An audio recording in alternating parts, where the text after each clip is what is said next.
I've heard it said a couple of times that you can tell the difference between a Santa Fean and a tourist by when it rains. Because as soon as it rains, the tourist goes running inside and the Santa Fean goes running outside to be in the rain. We are at the start of the rainy season. It should be raining much more now than it currently is. We're trapped under a heat dome at the moment. I did do my bit for bringing out the rain. A few days ago, brought out the barbecue and apparently created a localized storm around our neighborhood as soon as the barbecue started. There are times in our Jewish tradition when there are individuals who actually do summon rain. Choni, the circle drawer, is a very clear example of this. When the people are desperate for rain, and so Choni draws a circle around himself and prays to God that he won't leave until God provides rain. And a couple of drops fall, and Choni prays to God and says, "No, I didn't ask for that kind of rain. I meant proper rain." And so suddenly the heavens open and there's torrential downpour which leads to a flood. And Choni prays to God and says, "No, I didn't ask for that kind of rain either."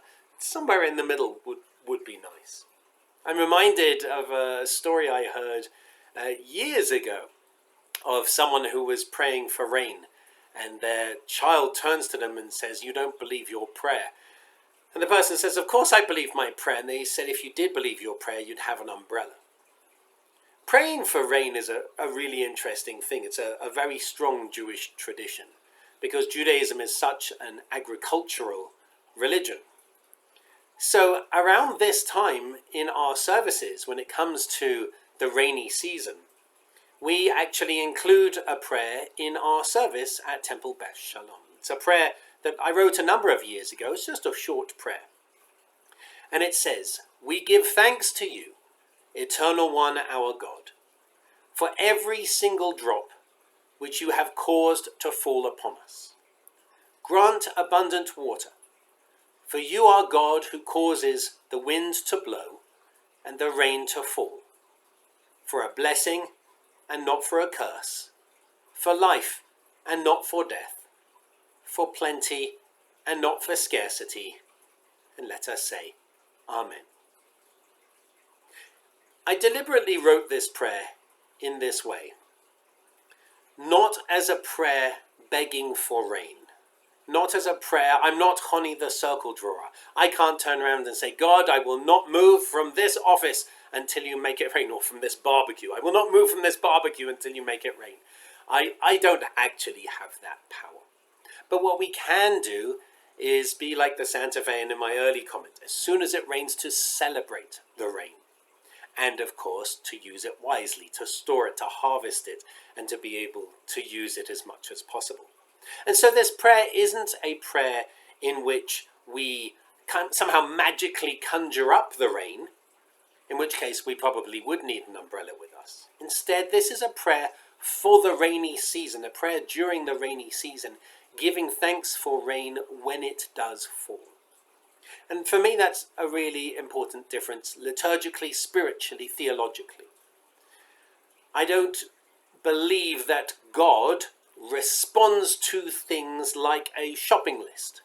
I don't believe that if we turn around and say, "Dear God, please can you do this?" God either has a look, checks our ledger and says, "Oh yeah, maybe yes, I'll give that a yes," or "No, I don't think that person deserves this," or "No, here's a test, let's see if they can survive without it." I don't believe God works that way.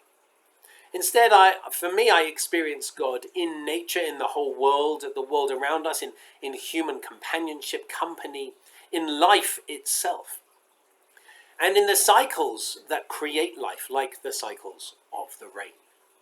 So for me, this prayer is an expression of thanks. Not a request, but an expression of thanks. If the rain falls or if it doesn't fall, we're still thankful for the rain, for when it does fall.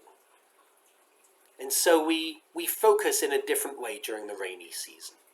We focus hopefully on lots of rain, hopefully, but not so much rain that it leads to flooding, and at the same time not too little rain that it doesn't do anything. Hence, we give thanks for every single drop of water which you have caused to fall upon us. And we pray that God grants abundant water that is enough for a blessing and not for a curse. It's enough for life and not for death. It's enough for plenty and not for scarcity. I hope that you too are able to experience rain sometime very soon, along with the rest of us.